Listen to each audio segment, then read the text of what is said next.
Happy Friday afternoon to you all, and welcome to Boston Children's Hospital COVID-19 Vaccines Answers for Families. We are so glad you could join us today. My name is Kristen Dottoli, and I'm the Director of Enterprise Communications here at Boston Children's. I am so glad to serve as moderator for today's event. Before we get started, just a few quick housekeeping items. This webinar is being recorded. It will be made available for future viewing and for sharing. We are also streaming live on Facebook.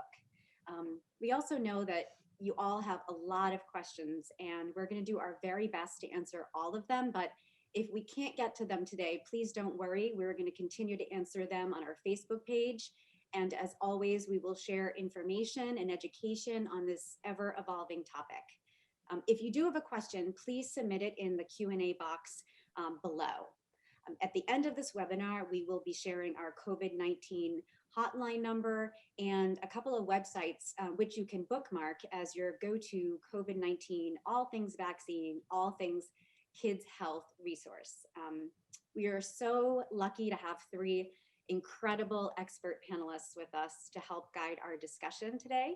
And I'd like them to each take a quick moment to introduce themselves. I will start first with Dr. Tom Sandora. Tom? Okay, great. Hi, everyone. I'm very happy to be here. So I'm Tom Sandora. I'm a pediatric infectious diseases physician here at Boston Children's, and I serve in the role as hospital epidemiologist, which is basically a person who works to put systems in place to prevent infections for children in the hospital. Thanks, Tom. I'm going to move over to Dr. Anna Vaughan. Hi, I'm Anna Vaughan. I am also a pediatric infectious disease specialist here at Boston Children's, and I work alongside Tom in our infection prevention control department as the associate hospital epidemiologist. Thank you. And Dr. Eleanor Menzin. I'm Eleanor Menzin, and I'm a general pediatrician at Longwood Pediatrics and at Children's Hospital. Thank you so much. Okay, let's get started because I know there's a lot to get through. So Dr. Sandora, could you kick things off for us and take us through some Vaccine 101? Yes, we'd be happy to. So I'll talk about a few things about the vaccines that we have available. So as you know, so far there have been 2 vaccines that have been approved for use in the United States or authorized for use. One is the Pfizer vaccine and the other one is the Moderna vaccine. There are other vaccines in the pipeline and other vaccines that are approved in other countries. And so we do expect there will be more coming down the road, but so far we have 2. These vaccines are actually very similar to each other in a lot of ways. So how do they work? These are both vaccines that are called mRNA vaccines. So what does that mean? The M stands for messenger. So this is messenger RNA, which is basically the genetic code for your body to produce proteins. So this is something that our bodies are doing every day, all the time, is that we are making proteins from our genetic code in order to do the things that help our bodies function. So these 2 vaccines, the Pfizer and Moderna vaccines, contain one small snippet of messenger RNA that has the code to produce one protein from the coronavirus that causes COVID-19. And this little snippet of information is packaged inside a fat particle. That's basically what's in the vaccine. So when you get the vaccine, your body can read that mRNA code and basically produce one protein from the virus. This is the way that your body uses to recognize the virus in the future if you should ever encounter it. The vaccine does not contain any virus itself. And so there's nothing live in the vaccine. You cannot get COVID-19 from the vaccine. And you also cannot make the whole virus from the code because it's only one protein. And the actual virus has more than 25 proteins. So you just get the code for that one protein. When your body makes that protein, it's called the spike protein from the virus. Then your immune system can recognize it and produce antibodies and cells which help your immune system to fight off the virus in the future if you ever are exposed to the actual virus. So that's how both of the vaccines work. This technology has been around for a while, and we can talk about that a little bit later on, but these are the first 2 vaccines that are sort of in wide distribution that use this mRNA technology. So how good are these vaccines? It turns out that they're really spectacular. They have tremendous, fantastic effectiveness, which is really, really good news. So these vaccines were studied in large clinical trials that enrolled about 30 to 40,000 adults. We'll talk in just a little while about children, but most of the data we have still come from adults at this point. So in these large trials, people were divided to either get the vaccine or get a placebo, basically like a saline injection. And then they followed to see how well the vaccines work to prevent symptomatic COVID-19. And both of these vaccines had very high effectiveness. So the Pfizer vaccine was 95% effective at preventing COVID-19.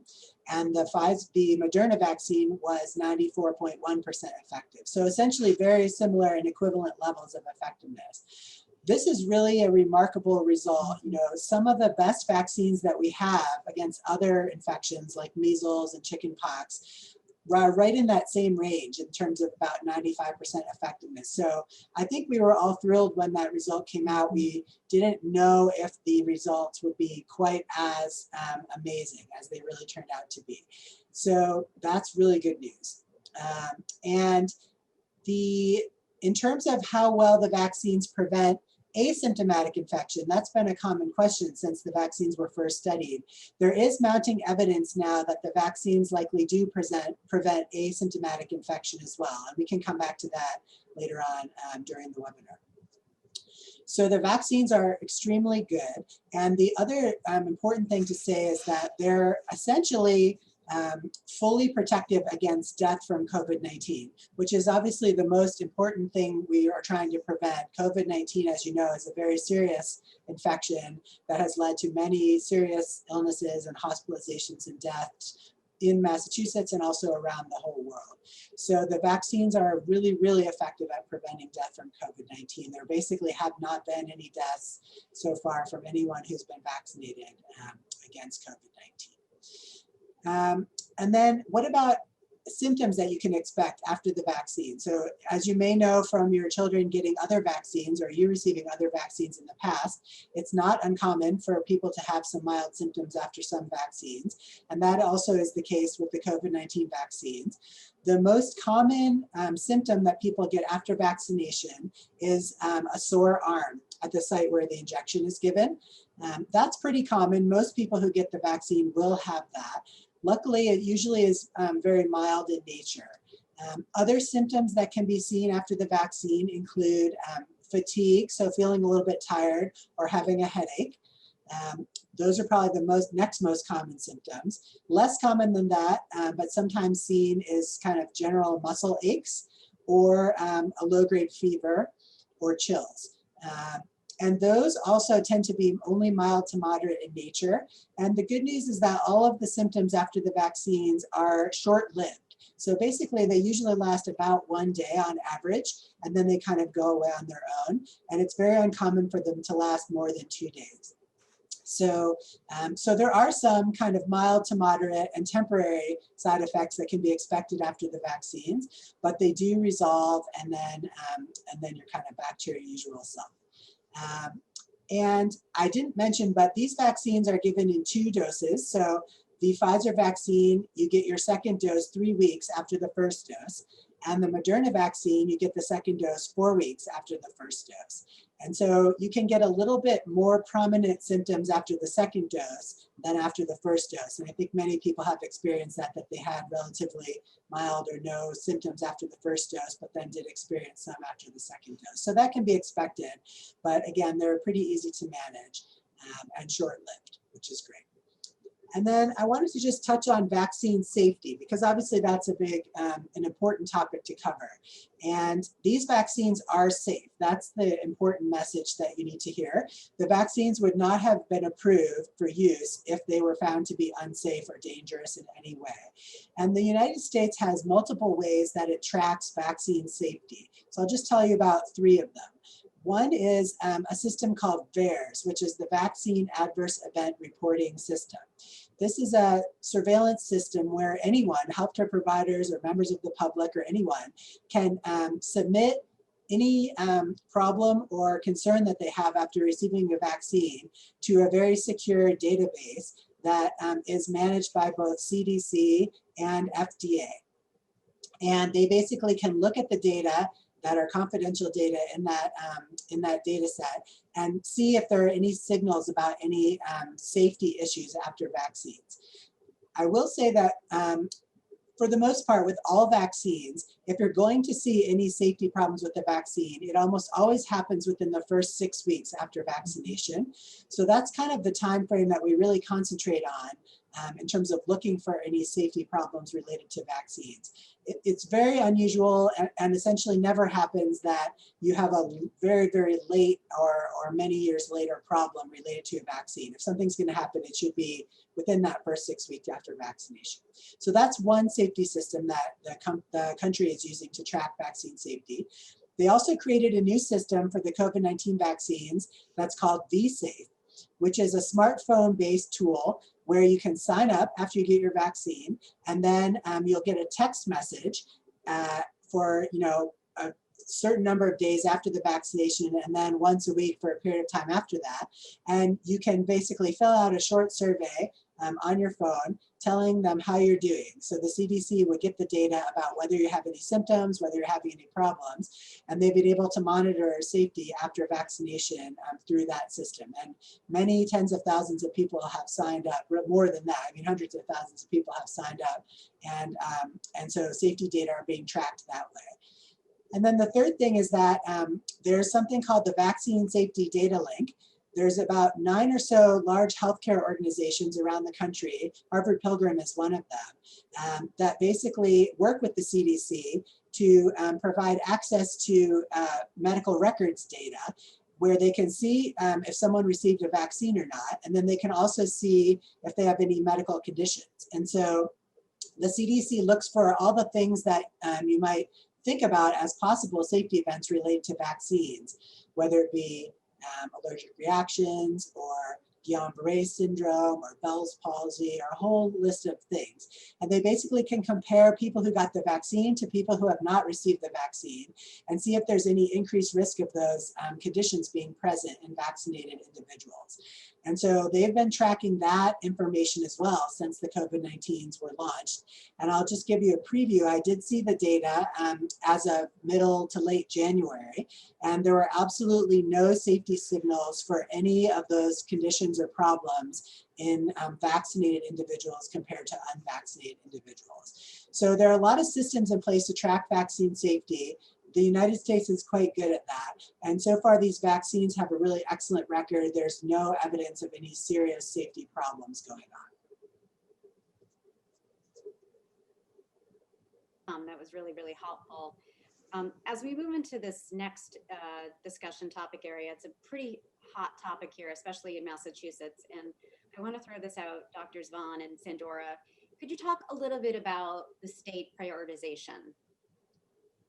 Sure, maybe I'll start and then Dr. Vaughan can add on. So, each state sort of set its own priority scheme in terms of who would receive vaccine in what order, although there were national guidelines that came out from a group called the Advisory Committee on Immunization Practices.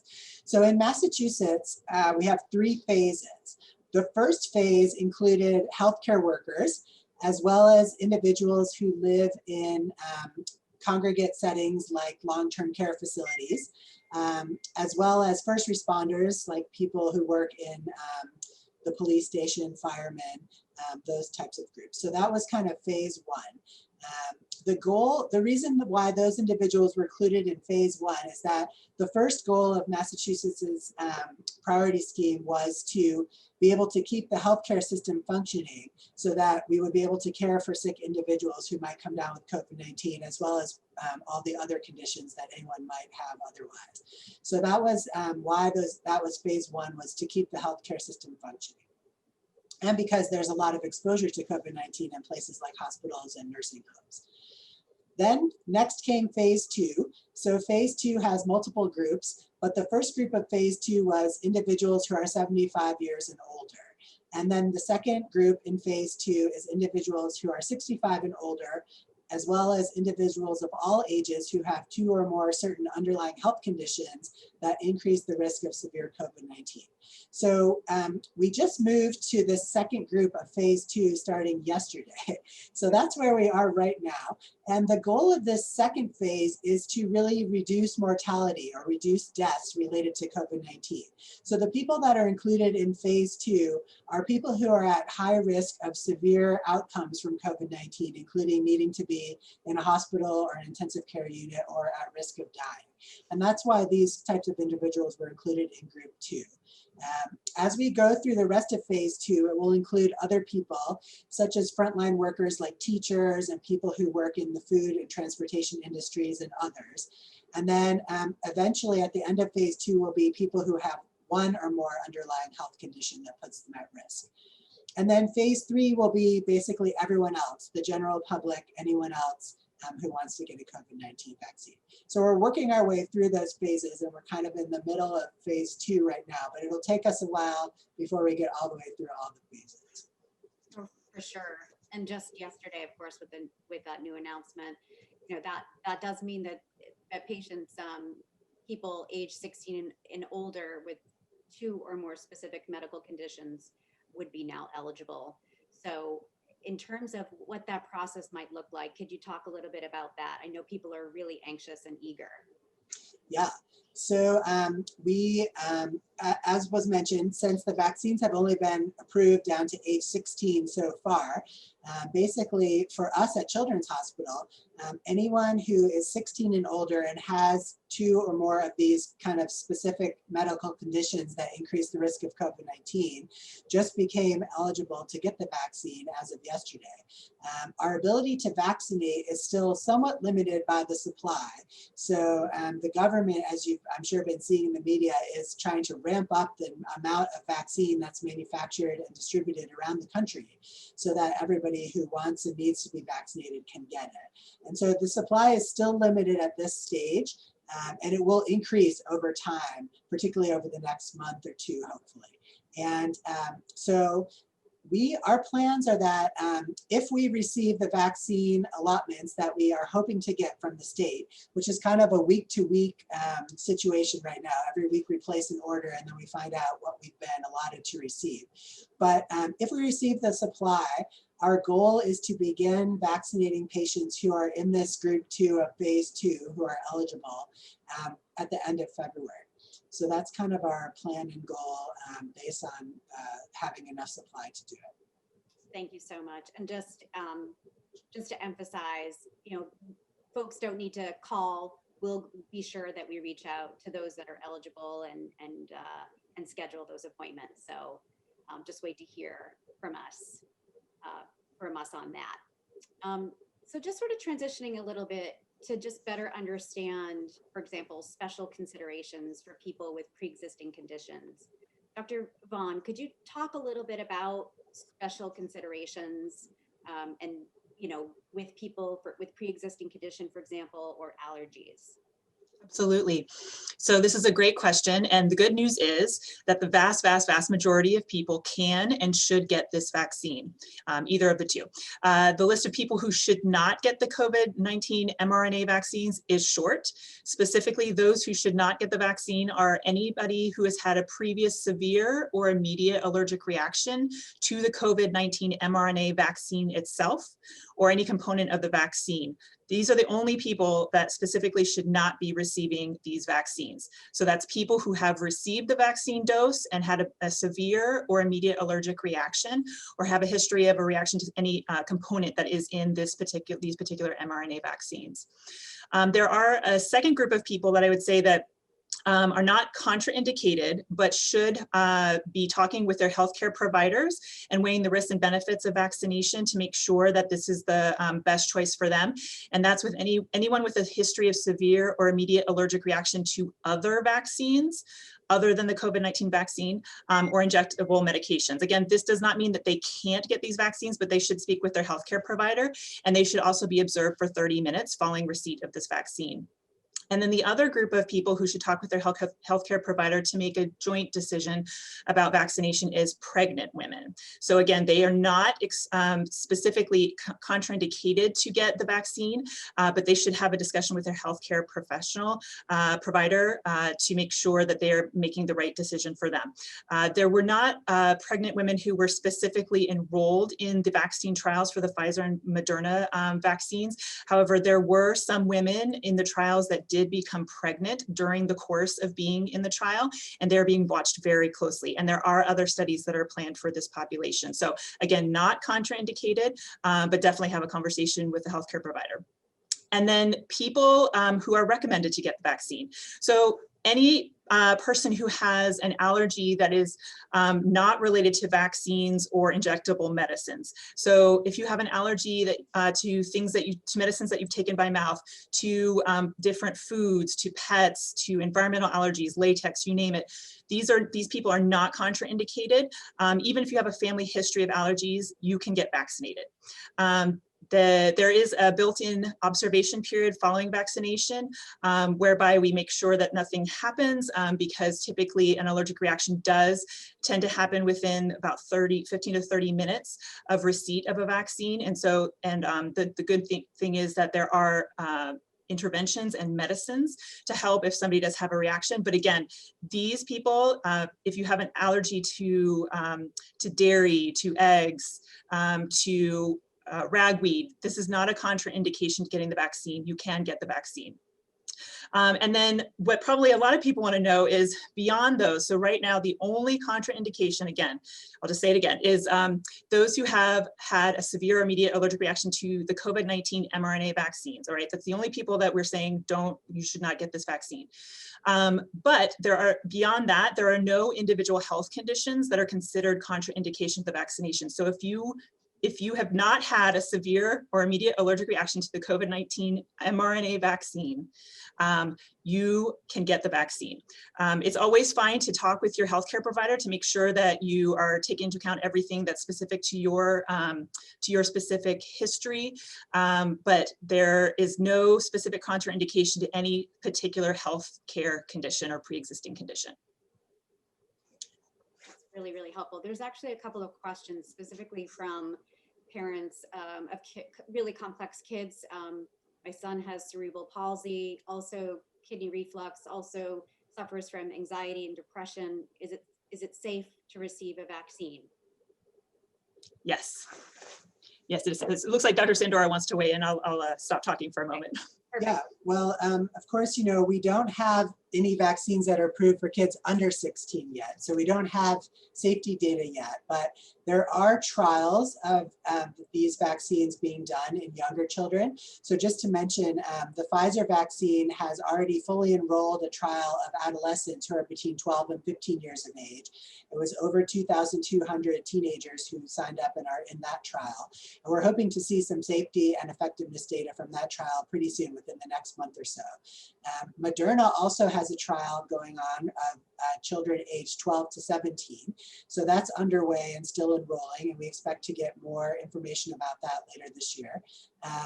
AstraZeneca, which is a different company that makes a different type of vaccine, has started a trial in the United Kingdom of patients 6 to 17 years of age. That just started last week. And then Pfizer is also planning to start a study of this vaccine in children who are 5 to 11-year-old later this year. So in terms of safety of the vaccine for children, we're going to be getting more information about that as these trials fill up and then as they show us the data. But there's really no reason to necessarily expect that it's going to be that different from adults. We'll have to sort of see what happens. I just wanted to add one thing also about pregnancy. Even though, as Dr. Vaughan said, the original trials didn't really enroll pregnant women, since the vaccines became authorized for use, many pregnant women in the United States have chosen to receive the vaccine because they've decided that the benefit outweighs the risk of getting COVID-19. And so the CDC has, through that VSafe system I mentioned, information from more than 20,000 pregnant women who have been vaccinated against COVID-19. So that's great because it means there's a lot of data to track safety. And so far, they're not seeing any signals of any problems in the women who are pregnant and receive the vaccine. So that's also really good news. Yeah, that's really good news. And we had a follow-up question for that, Tom. Does that also include breastfeeding moms? Yeah, so the vaccine is recommended for breastfeeding women. Several of the expert groups who deal with moms and babies have come out and said that there's no reason to expect any problem with these vaccines and breast milk, and that there's no reason not for a breastfeeding woman to get the vaccine. So we would recommend the vaccine for all breastfeeding women. Terrific. Thank you so much. So this past year, there have been many moving parts and pieces, and we've had to adjust to so many different changes in routine and socialization, whether at work and school, and I would say everyday life, really. And this has really had a profound impact on kids. So Dr. Menzin, can you talk to us a little bit about adjusting to this next new normal and how kids must be feeling right now as they start to see maybe others getting vaccinated, but they don't yet know when that might happen for them, and just overall this sort of experience that kids are dealing with right now? So, first of all, I would start by saying I think it's really important that we talk to our kids about COVID-19 vaccines. So, everybody who's watching this webinar now has a lot of information, good data and fact-based information about the COVID-19 vaccine. And usually with any difficult topic, we recommend that you just begin by asking your child, what have you heard, or your teenager, what do you know? What have you heard? What are your thoughts? The chances are they know some stuff that's true and some stuff that's not true, which with your new knowledge from Dr. Vaughan and Dr. Sandora, you should be able to sort of fact check and share the information that you've learned. So that's the first thing. I think one of the things that's really frustrating for people is that we're starting to see older people get vaccinated and or people with other conditions. And I think we're getting a lot of questions from people that fall into the category of now can I, right? Now can I travel? Now can I see grandma and grandpa? What can I do now? And I think there's a little bit of tension between this idea that we're really encouraging people to get vaccinated as soon as they can, but we're also telling people not to change their behavior, right? They still need to wear masks. They still need to stay 6 feet apart. They still probably should not hug grandma and grandpa, okay? And that's hard to understand. And I think for a lot of kids and teenagers, that brings up the question of sort of like, why bother, right? Why should we get vaccinated if we still have to keep doing all this stuff? I think the best analogy that I can give, it's not perfect because it's hard to find an analogy for herd immunity, but bear with me, is getting a COVID vaccine is like wearing a seatbelt, okay? So it protects you a lot, right? You're much, much safer wearing a seatbelt than driving in a car without wearing a seatbelt. But it doesn't guarantee that you're not going to get into an accident or a bad accident, right? So imagine now that grandma and grandpa are wearing their seatbelts, okay? But they're driving out there in a world where there's still lots of traffic, icy roads, bad conditions, and none of the rest of us are wearing seatbelts, right? So the question is, well, then what do you do to try to mitigate that risk? And the answer is, if you're the people driving without a seatbelt, well, you go really slowly, right? And you follow all the traffic laws, right? Because if you're not wearing a seatbelt, that's what's going to keep you safe. But not only that, that's what's going to help keep even, your vaccinated grandma and grandpa safe, right? In other words, if all the rest of us drive slowly and carefully and stop at every stop sign, then we are much less likely to cause a risk even to those people who are wearing a seatbelt. Eventually, we're all going to get to the point where everybody's wearing a seatbelt, but we're not there right now. So the answer to, if parents are vaccinated, can we travel with our kids? I would say, well, if you were wearing a seatbelt, would you put your kids in the back without a seatbelt? No, probably not, right? So I think that's sort of one way to think about it. When I think about sort of what's ahead, right, I think about this right now in two main age categories. So the first category is the 16 and up, who are, approved for vaccines are approved for them. And we expect that as the supply goes up later this spring and summer, those people 16 and up are all going to be eligible to get vaccine. And we really would like them to get vaccinated, both for their own health and for the health of the community. So those kids I think of as being sort of at mile 20 in like the Boston Marathon, right? They have been completely isolated for a year. They're heading up Heartbreak Hill. And I think sometimes as grownups, we sort of think like, oh, come on, the end is in sight. Like, don't give up now. But anybody who's run a marathon will tell you that's not how it is, right? Those last couple miles are brutal, okay? So what do those kids need from us? Well, I think they need two things. First of all, they really need us to sort of be their cheerleaders as they come up Heartbreak Hill, and they need us to check in with them emotionally. If you have a college kid, text them, see how they are, make sure that they're seeing people eating, not sleeping through classes, all those kinds of things, okay?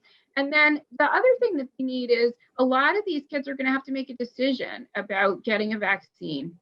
And it may be the first time that they've had to make their own independent healthcare decision. And so this is a great teachable moment for parents to show teens, older teens, how do you make a healthcare decision? So how do you look at websites that you can trust? I like the CDC, I like the Massachusetts Department of Public Health, I like Children's Hospital Boston.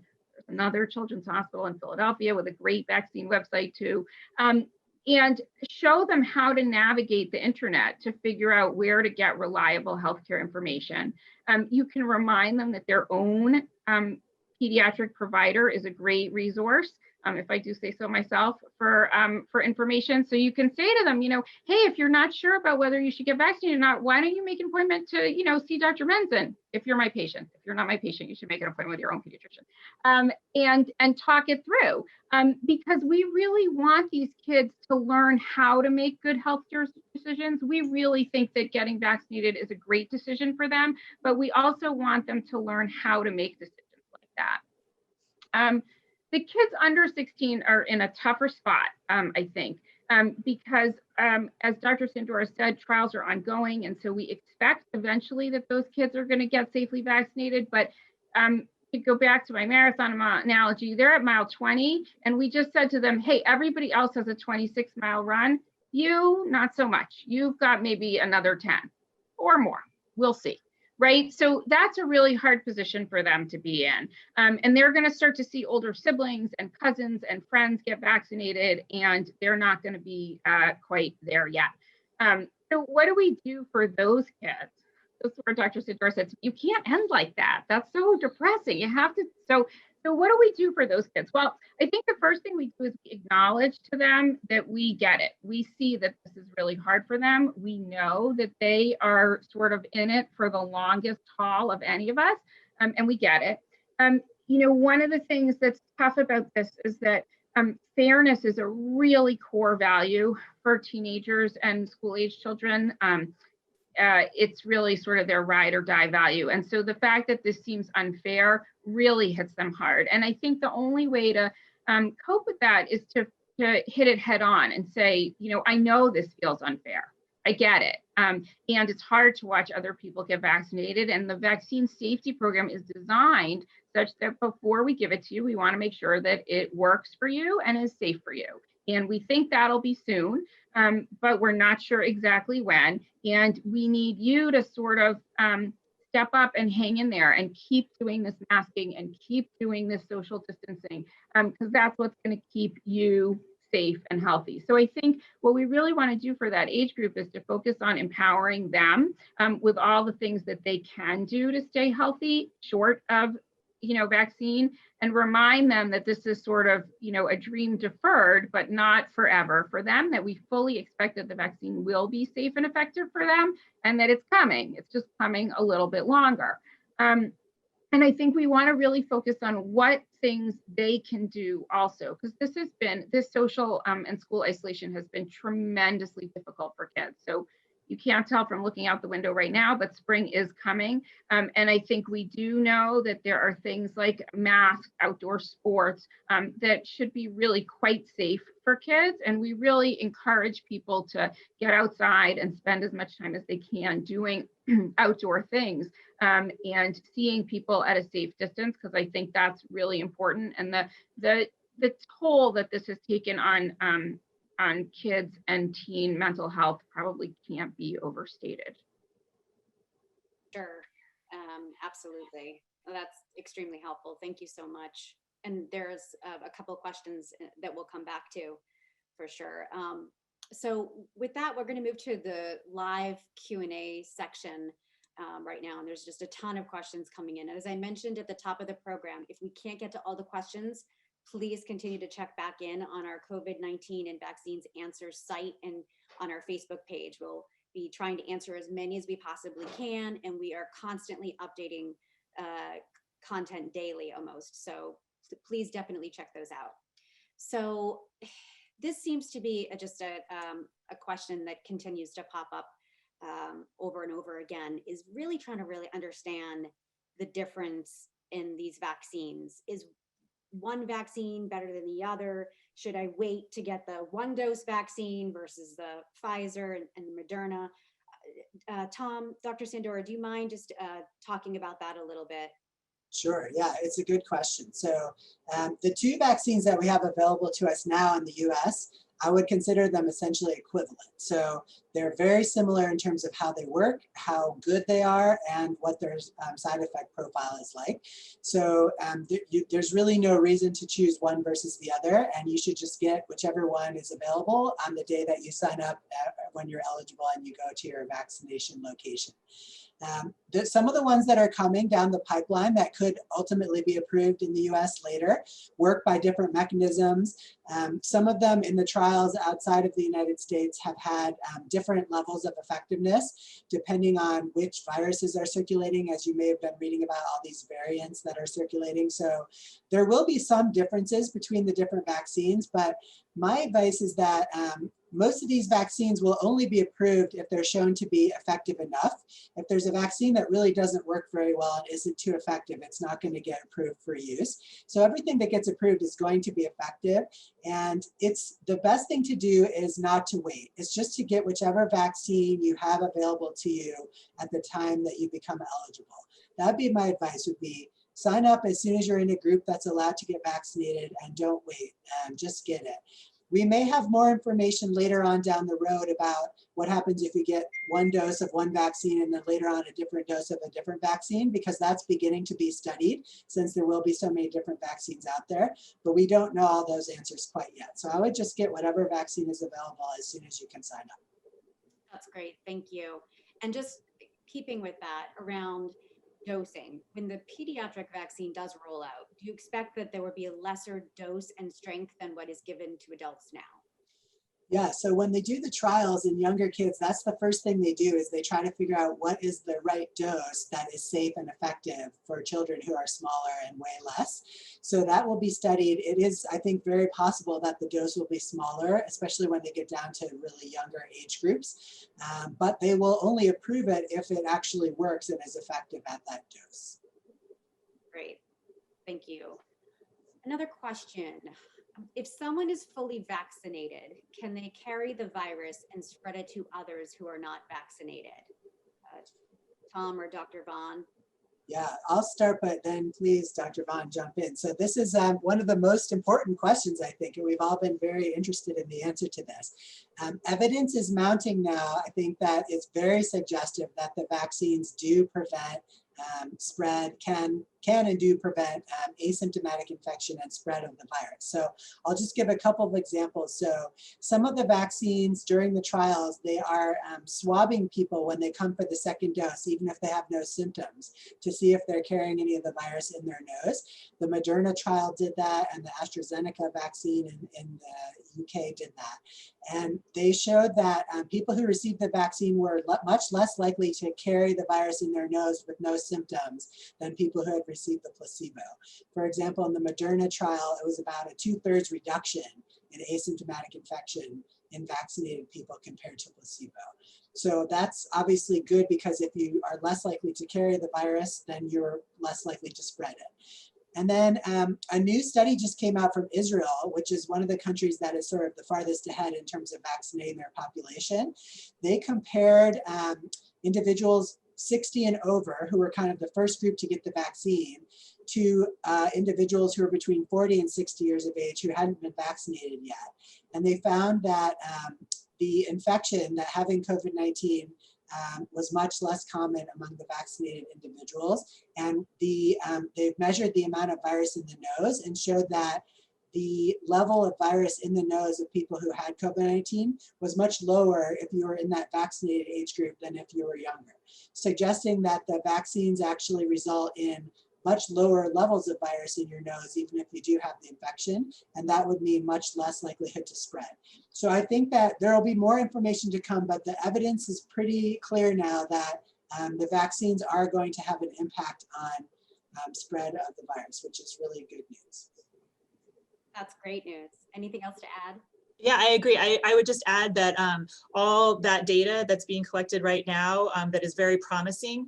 The fact that we didn't have as much data early on is definitely goes in hand with why we say we can refer back to Dr. Menzin's analogy of the seatbelt, that we still want to continue all the public health interventions and measures that we've had in place that nobody wants to keep hearing, but we have to keep doing, with the masking and the social distancing and the hand washing and staying away from others when you're not feeling well. As we sort through the data, it's very promising, though, the data that we have that is coming in now. So that's good for our future. But in the present time, we still want you to keep doing all those other things as well to give as much a chance to minimize and eliminate transmission as possible. That's great. Here's a question, and I've been hearing this from a couple of folks, is around timing, for example. Will we need to get a COVID vaccine every year like the flu shot? How long after the second dose of the vaccine is someone considered fully protective? And then after vaccine, how long does it last? So how long are they effective for? I've heard that it only protects for a few months, someone is saying. But could Drs. Vaughan or Sandora, could you talk a little bit about the effects of long-term, how long this actually keeps us safe? Sure. Well, we do know basically you are considered fully immune once you are 2 weeks past the second dose of the vaccine, or the last dose, if you're depending on how many doses your vaccine requires. So that's when you're considered kind of fully protected, is 2 weeks after the second dose. We don't know for sure how long the immunity is going to last, since these vaccines have only been given really since the middle of December. That will be studied very closely. But we do know how long immunity can last after natural infection, which of course it's only been about a year or so, that since the pandemic started. But there have been studies showing that people who had natural infection with the virus still have measurable levels of immunity as long as 8 months after the infection. And it may be longer, because as we go forward, we'll see if it lasts even longer than that. So I think the expectation is that the vaccines will provide some kind of intermediate length of immunity. We don't know if it'll be long enough that we'll never need boosters again, or whether it could be possible that we might need boosters down the road. That will also depend on whether the virus is still circulating and how much. So there's a lot of information we don't know yet to totally answer that, but I think we can expect that the immunity will last for a while after the vaccines, although it is possible we may need boosters down the road.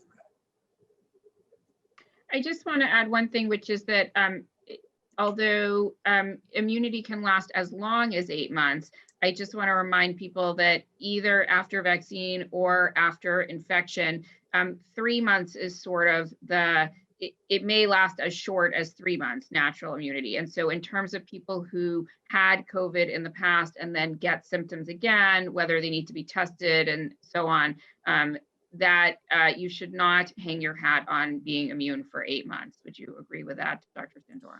Yeah, I think, it's been very uncommon for people to get reinfected a second time, much less than 1% of all the people who have had COVID-19, but it definitely has happened.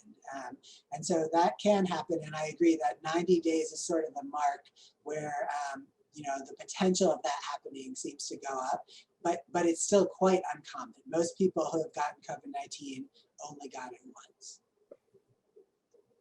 And then some questions around protection from the other variants in terms of the efficacy of the vaccines. Can you talk a little bit about that and how they protect us from those other COVID variants? Yeah, the manufacturers have been very busy trying to do studies to see how well their vaccines protect against these new variants.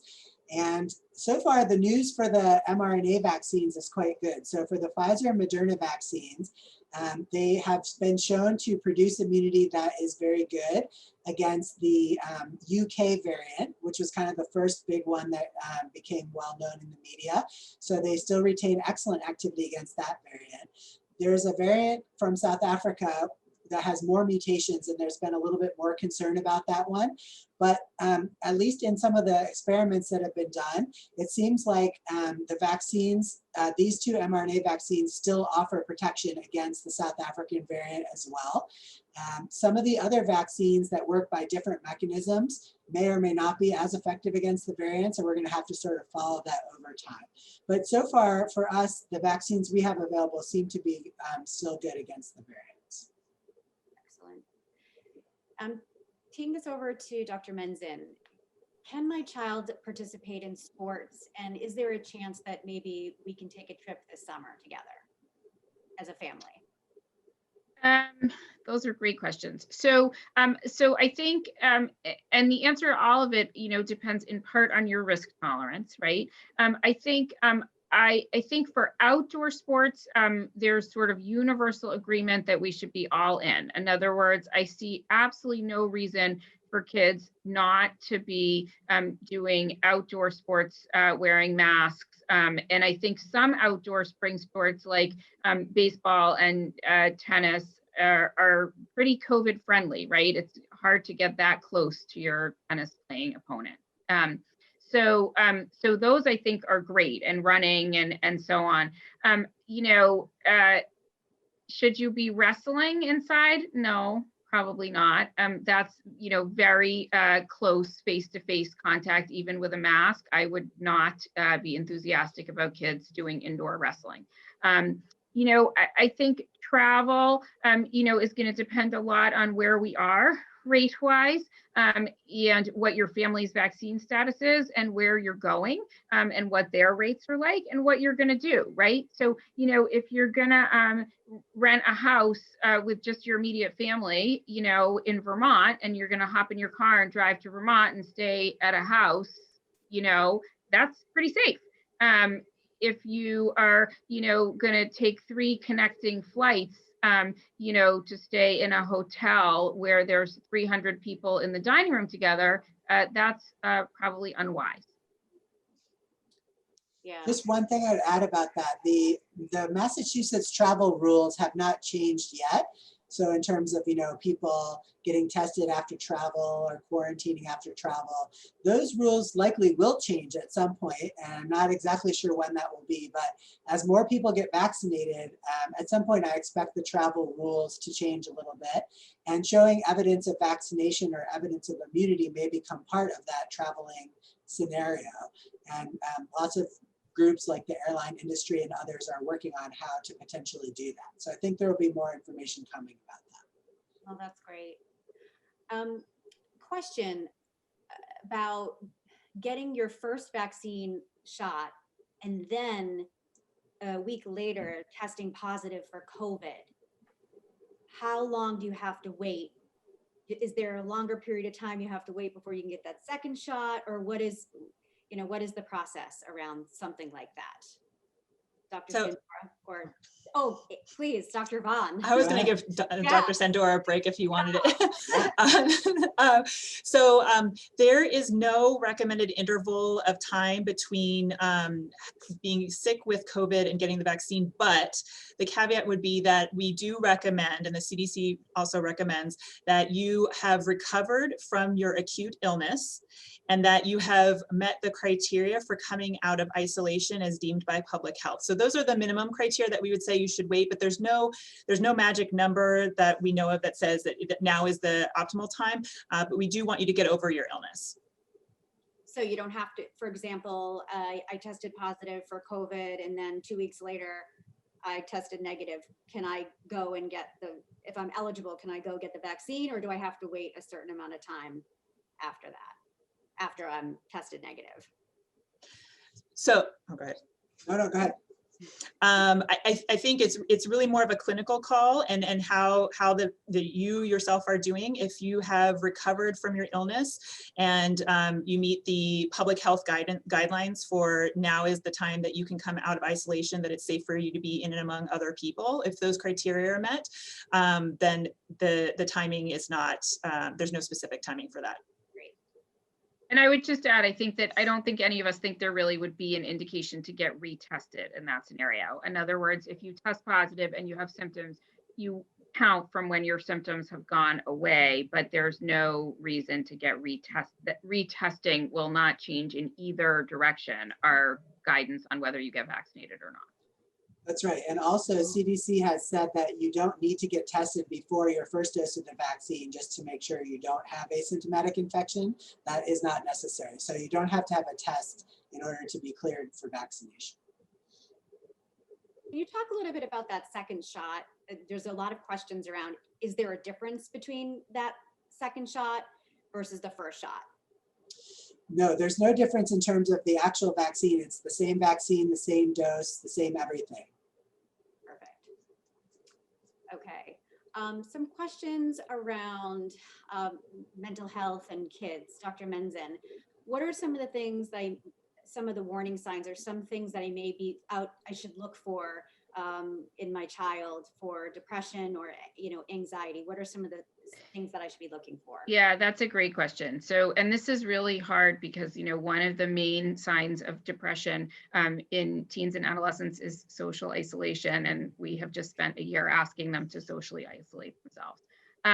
So I think in any child or adolescent, a change from baseline. So a change in their grades, a change in their sleeping habits, a change in their eating habits, a change in their socialization. So, this is hard, but you should check in, like, are you texting? Are you FaceTiming your friends? Do you ever go for a walk and see people?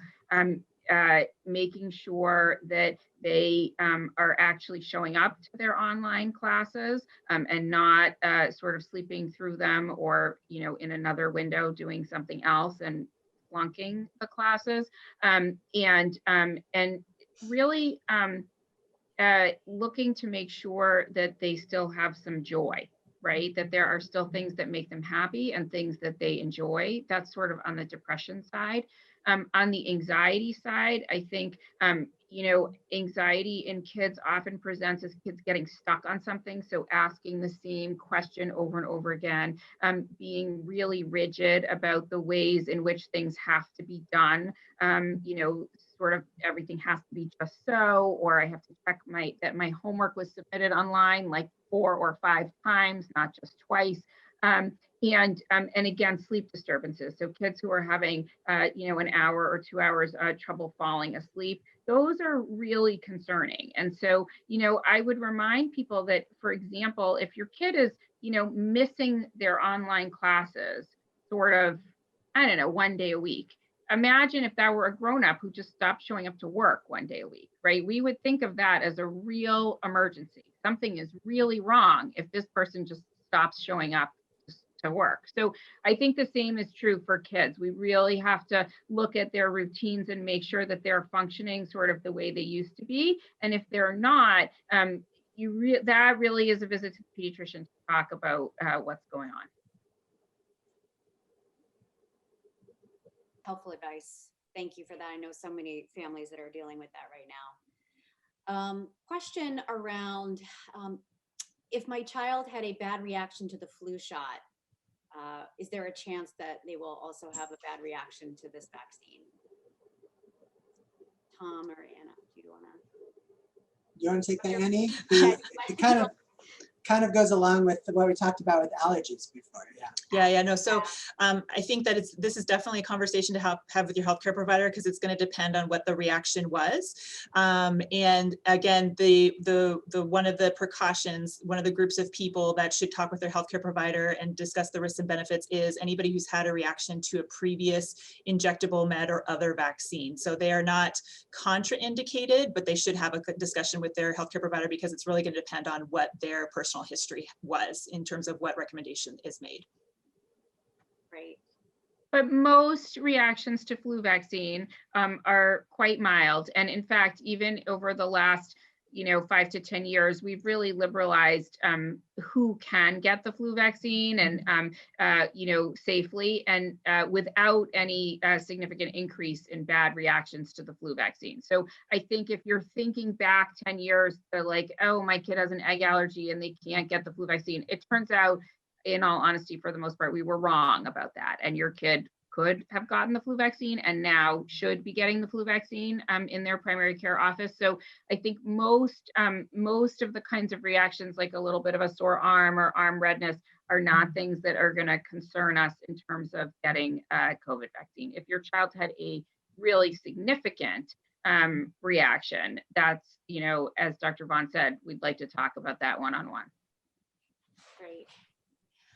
And talk a little bit about the vaccines. Some questions around 16 and older are eligible for which vaccine versus 18 and older. Dr. Vaughan, do you want to touch on that really quickly? Yeah, so the Pfizer vaccine is approved for those 16 and older, and the Moderna vaccine is approved for those 18 and older. Got it. Okay. And then a question, why does it seem that people are experiencing more side effects with the second dose versus the first dose? Do you want to, Dr. Vaughan, do you want to take that one as well? So I personally think that it's great that we're getting a more robust response to the second dose of the vaccine, because that's what you want to see. You want to see that your immune system is revved up. And so the typical things that we see after getting a vaccine that that people are talking about are like signs of inflammation, signs of your immune system working. And that's the goal, is that when your body sees X, it has a robust response. And so with the first dose, you might not have that strong of symptoms after it, but with the second dose, you could have more robust response, because your body has seen it before and is now like, oh, I know this is not something I know this is foreign, I know I don't like it, and I know I need to act. And so that's your body's response. So things like fever, the soreness, the local irritation, that's like your body's response to seeing something that it doesn't want there. So that's good, that's the goal. Yeah. But just to say that there were in the trials, older adults may not have as many symptoms systemically as younger adults, and they still had very good protection against it. So you don't have to have symptoms to still benefit from the protection of the vaccine. Oh, that's great. There's been a bunch of questions about swimming and safety around swimming. Dr. Menzin, do you want to take that? I know it's probably a personal decision or a family decision. It is a personal decision. So, I think the thing about swimming is, obviously you cannot wear a mask when you're swimming. So that's the problem, right? So on the other hand, I think, the pool is very big and very filled with chlorine. And so I think, and it's hard to swim really close to somebody, right? I mean, you're at more risk, I think, of concussion if you swim that close to somebody than you are at risk of COVID. So I think it can be done safely, but you probably should be masked right up until the point of entry into the water. And you want people to be really well spaced apart when they are swimming, and then again to mask and have distance as soon as they get out of the water.